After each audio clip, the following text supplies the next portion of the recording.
Masih di iNews Pagi, pemirsa, bersama saya Aya Nufus dan juga rekan saya Camar Haenda. Kita ke informasi olahraga. Prancis menutup kiprah mereka di FIBA World Cup 2023 dengan mengalahkan Pantai Gading 87-77 di laga terakhir klasifikasi peringkat 17-32 di grup P. Ya, penampilan dominan Rudy Gobert dan kawan-kawan di kuarter akhir terbukti menjadi pembeda hasil kedua tim.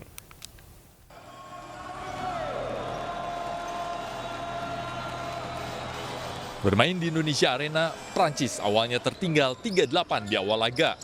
Namun berhasil bangkit dan berbalik memimpin 18-13 hingga akhirnya menutup kuarter pertama dengan keunggulan 25-21. Di kuarter kedua, Pantai Gading bangkit. Mereka mencetak 25 poin dan hanya memberi Prancis 15 poin, sehingga berbalik unggul tipis 41-40 di akhir paruh pertama.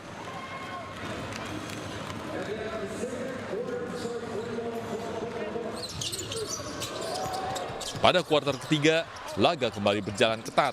Prancis hanya unggul 22-20, mengubah skor menjadi 62-61.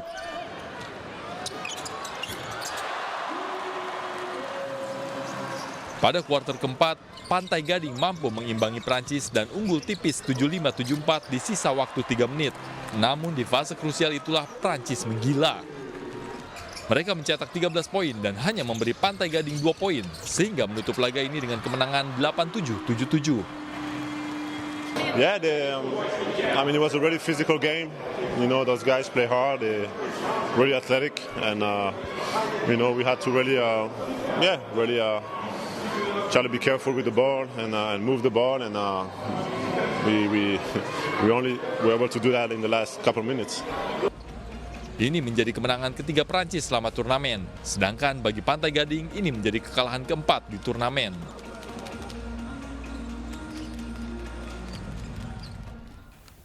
Pemirsa, Senam Sehat menjadi salah satu program para Bacalek Partai Perindo untuk mendekatkan diri dengan masyarakat. Melalui program ini, pemirsa, Partai Perindo juga menyampaikan seluruh visi misinya yang berpihak kepada kesejahteraan masyarakat Indonesia.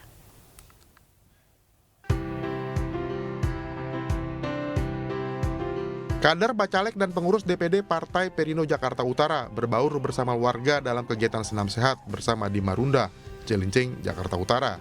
Setelah senam sehat, masyarakat sekitar juga diajak untuk melakukan pengecekan kesehatan gratis yang melibatkan tim dokter dari Partai Perindo. Antusias warga khususnya Kelurahan Marunda luar biasa dalam kegiatan senam sehat ini. Ya, mudah-mudahan kita terus berlanjut sampai ke kelurahan-kelurahan yang lainnya. Sementara itu di Kecamatan Seberang Ulu 1, Kota Palembang, Bacalek Partai Perindo DPRD Kota Palembang M. Sukma Hidayat menggelar senam sehat bersama ibu-ibu di Lorong Mutiara 1.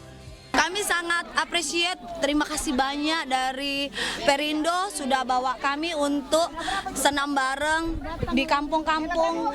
Jadi senam ini adalah buat program untuk kegiatan-kegiatan Perindo, itu namanya Senam Kampung ala Sahabat Perindo. Nah, insya Allah kegiatan ini akan terus menerus. Tadinya cuma sedikit 50 orang, ini kita akan terus tingkatkan. Tidak hanya silaturahmi, senam sehat ini juga menjadi bagian dari sosialisasi program Partai Perindo kepada masyarakat. Tim Liputan iNews melaporkan. Pemirsa, Chef de Mission Indonesia untuk Asia Para Games 2023, Angela Tanusudibyo, yang juga Wakil Menteri Pariwisata dan Ekonomi Kreatif, meninjau kesiapan pemusatan latihan Nasional Paralimpik Komite Indonesia di Solo, Jawa Tengah. Ya, Angela hadir untuk memberikan semangat serta arahan kepada para atlet sebelum bertolak ke Cina 22 hingga 28 Oktober mendatang.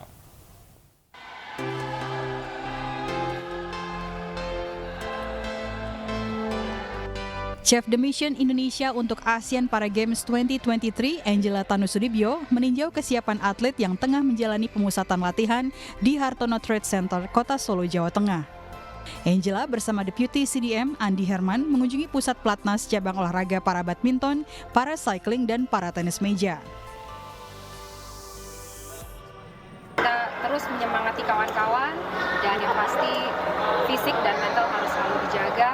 Kami juga meminta input juga dari kawan-kawan atlet, pelatih, apa yang bisa kita support terus untuk kita bisa sama-sama membangun Indonesia mengirimkan 265 kontingen Paralimpik untuk mengikuti 12 cabang olahraga, yakni 134 atlet, 56 pelatih, 62 tenaga pendukung, serta 12 manajer dan ketua kontingen. Dari Solo, Jawa Tengah, Septiantoro, iNews melaporkan. Dari sejumlah tokoh publik dan kepala daerah, Wali Kota Malang menjadi salah satu penerima penghargaan Indonesia Awards. Ya, penghargaan Outstanding Award for Integrated Initiative diterima Wali Kota Malang Sutiaji.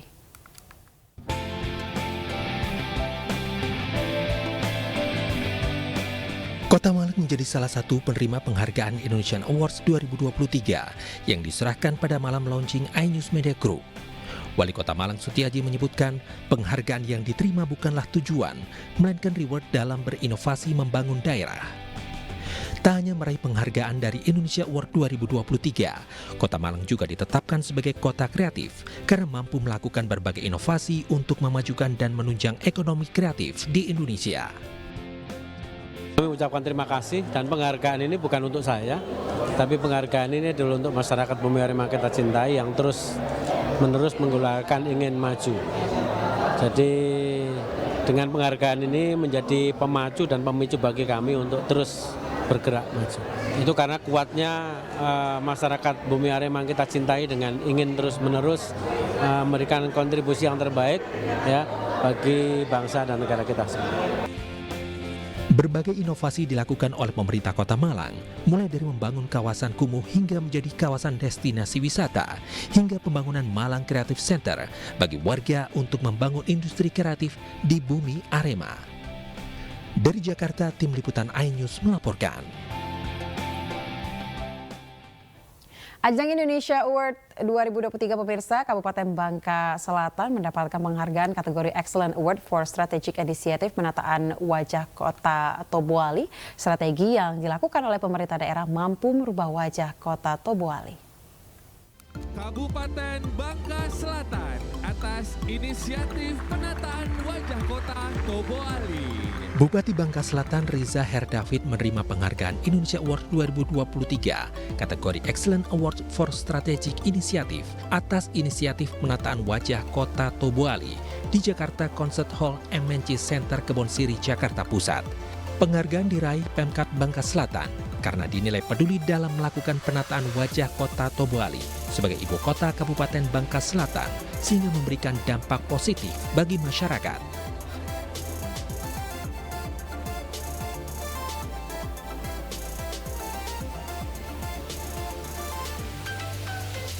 Alhamdulillah 2 tahun saya memimpin kabupaten tersebut dinilai masyarakat ada perubahan lah tentang space publik, tentang wajah kota yang ada di kabupaten saya.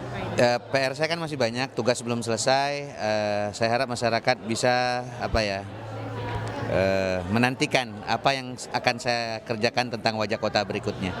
Karena saya sedang fokus menata wajah kota yang sebelumnya memang dinilai tidak seperti kota lah kabupaten kami sudah.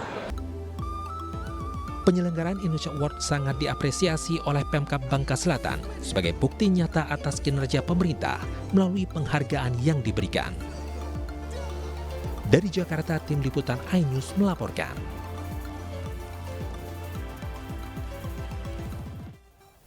Pemerintah Kabupaten Lamongan, Jawa Timur meraih penghargaan Indonesia Awards 2023 kategori Outstanding Award for Integrative Initiative. Penghargaan atas inisiatif pembangunan ekonomi inklusif diterima Bupati Lamongan Yuhronur Effendi.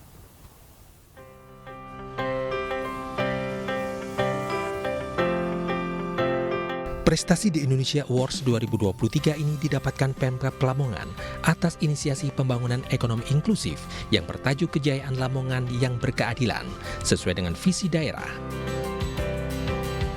Berbagai inovasi dilakukan diantaranya yaitu ternak sapi usaha jagung meningkat dan Lamongan sehat sejahtera dengan kunjungan rumah.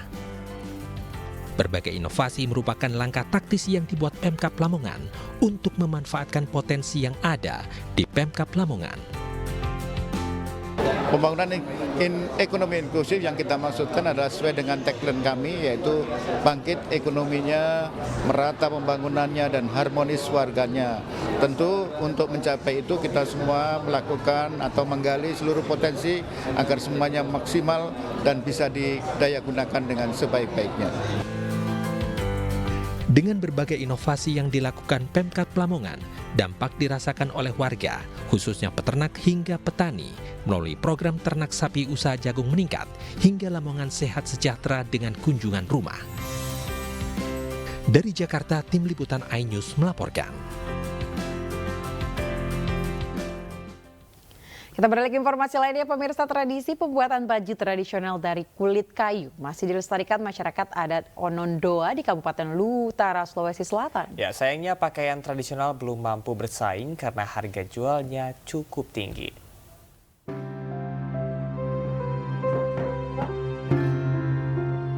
Sudah ratusan tahun masyarakat adat Onondoa di Kabupaten Luwu Utara, Sulawesi Selatan secara turun-temurun mengembangkan pembuatan pakaian tradisional dari kulit kayu.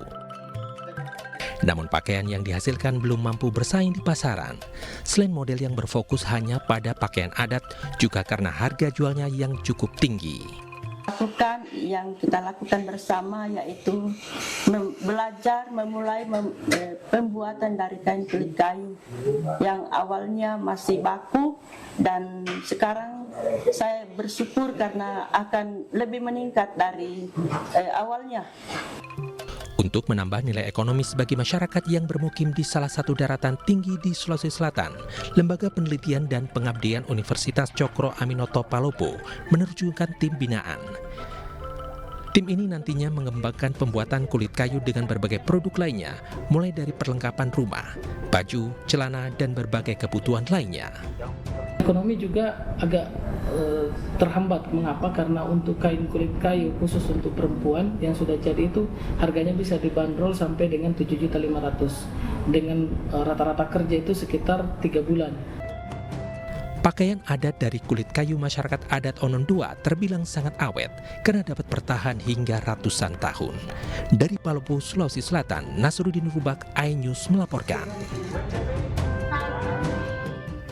Ya, pemirsa, ratusan santri asal Papua yang berada di Pondok Pesantren NU Uwar, Kabupaten Bekasi, Jawa Barat, belajar dengan fasilitas yang sangat terbatas. Ya, namun para santri ini, pemirsa, belajar dengan penuh semangat dan disiplin yang tinggi meskipun ruang kelas yang apa adanya. Dan pemirsa, informasi tadi sekaligus menutup iNews pagi hari ini. Saya Aya Nufus. Dan saya Camar Henda pamit undur diri. Terima kasih atas perhatian Anda. Selamat pagi dan sampai jumpa. Tapi kalau misalnya kita lihat...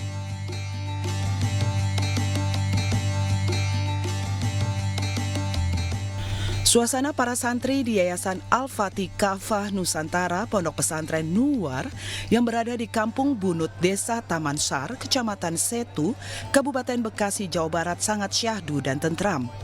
Pesantren Nuwar ini mulai berdiri di tanggal 9 September 1999.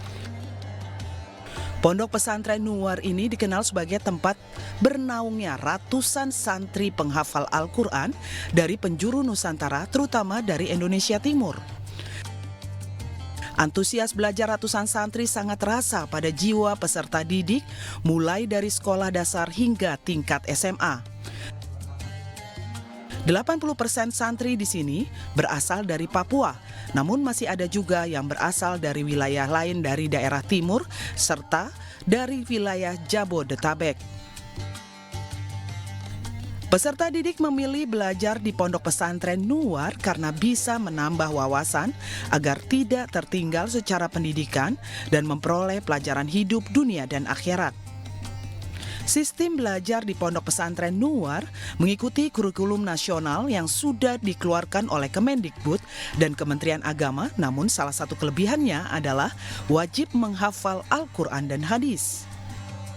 Di sini kami tidak hanya diajarkan ilmu agama, tapi kami juga diajarkan ilmu umum agar kami bisa menyeimbangkan antara kehidupan dunia dan kehidupan akhirat.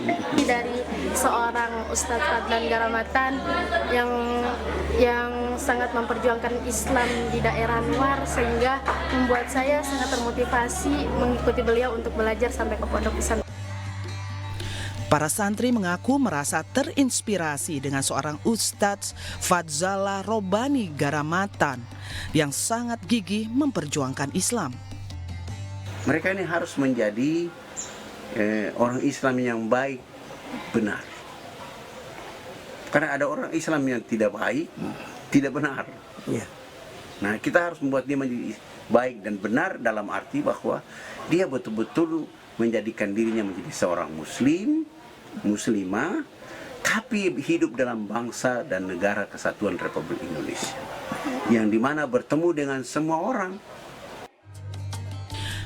Berawal dari rumah kontrakan untuk tempat tinggal para santri tersebut di Pondok Hijau, Bekasi Timur, Kota Bekasi. Para santri juga diajarkan jual beli secara ekonomi dengan memiliki swalayan dan menjual produk-produk masyarakat Papua yang diperdayakan guna kelanjutan para santri. Prosesi pembangunan masih terus berlanjut guna kenyamanan dan kelayakan hidup para santri.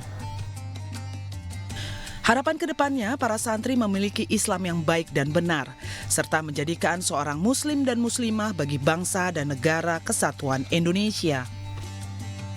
Dari Kabupaten Bekasi, Jawa Barat, Didit Junaidi, iNews melaporkan.